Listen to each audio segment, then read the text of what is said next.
Hey guys, it's Paco and you're watching Bad Witch Books. Hey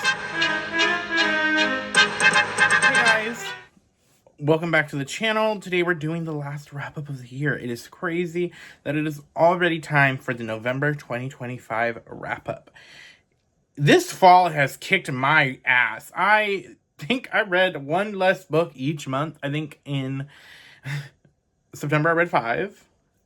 In October I read 4. And in November I read 3. So you know what?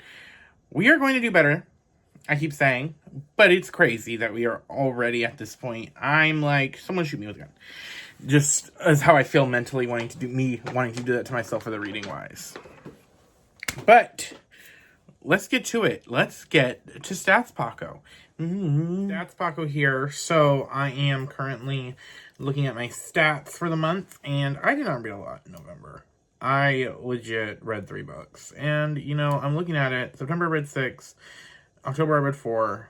And 3 in November. 5. March was I read 10 books. I have not read more than 10, less than... I'm ashamed. Okay.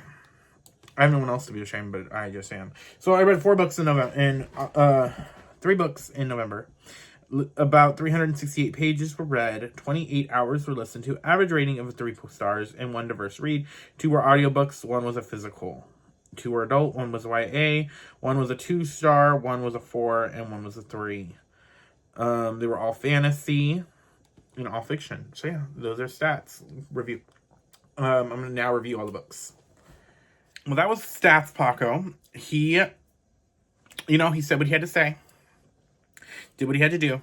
And now we're here to talk about, like, in-depth reviews of each of the books.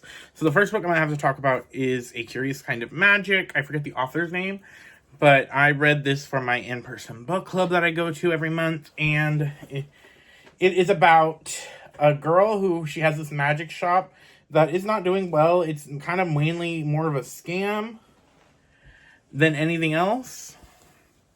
And she is struggling. It was her dad's shop. Her dad is dead, and she is just struggling to, like, pay her bills. And one day, a girl comes to her shop, like, she is a foreigner, and she touches an item, and it comes to life with magic, and she discovers this girl's cursed, and she's like, I could use her. So she does that, joins, and gets her to, and they work together, and she kind of discovers the power of friendship throughout it, and I thought this was okay. It would have been maybe 3 stars if they were lesbians, because it built up this friendship. These are 2 girls who had to learn to trust and love each other, and I was telling my book club it made perfect sense for them to end up together. But no, we threw in a male friend that she had that was just thrown in so that she could end up with him. And it just didn't feel like it was necessary to the story. And legit, the more we talked about it at the book club, I was like, it just felt shoehorned in. And this book was weird because it was trying to be cozy, like a cozy fantasy, and then, like, we got a heist plot more than, like, 60% through. Legit, when I was listening to it, I looked at it, I'm like, wait, why are we doing a heist now? Like, why do we have a heist mission? We only got, like, 60% of this book left, and we still haven't had answers. And then the villain, in the end, had this whole, like, Scooby-Doo monologue, and was solved by them, we're going to the cops.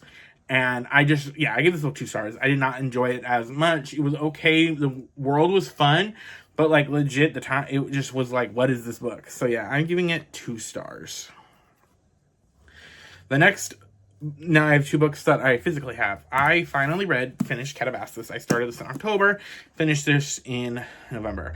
And this follows Alice Law as she is going into the underworld because she has to get her professor back so that she can get further in school.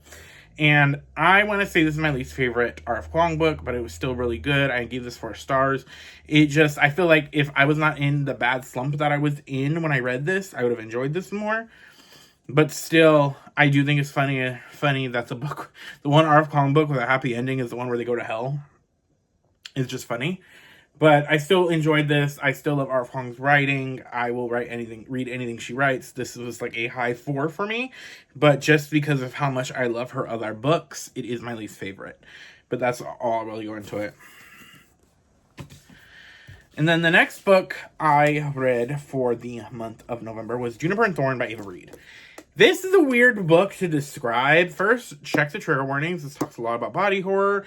This talks a lot about like personal autonomy, and this was a very interesting read. This is a retelling of The Juniper Tree, and this follows our girl, I don't even know how to pronounce her name, Macaulay or something like that. She is the youngest of the last wizard of the city's 3 witch daughters, and she has like this flesh memory power where like she touches you or your skin, she can like experience your past.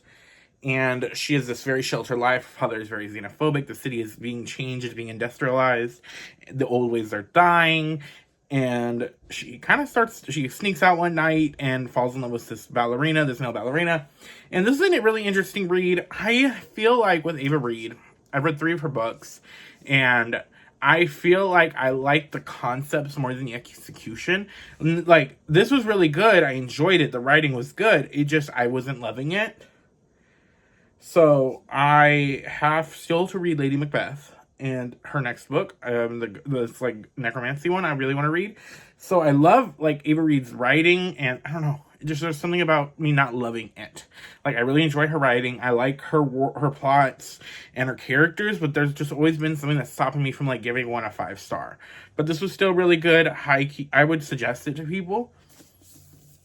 But yeah, so those are the 3 books that I read in the month of November. It is weird that we are such a last wrap-up of the month of the year is crazy, and it's a short one. So, thanks for watching, and I will see you guys next time.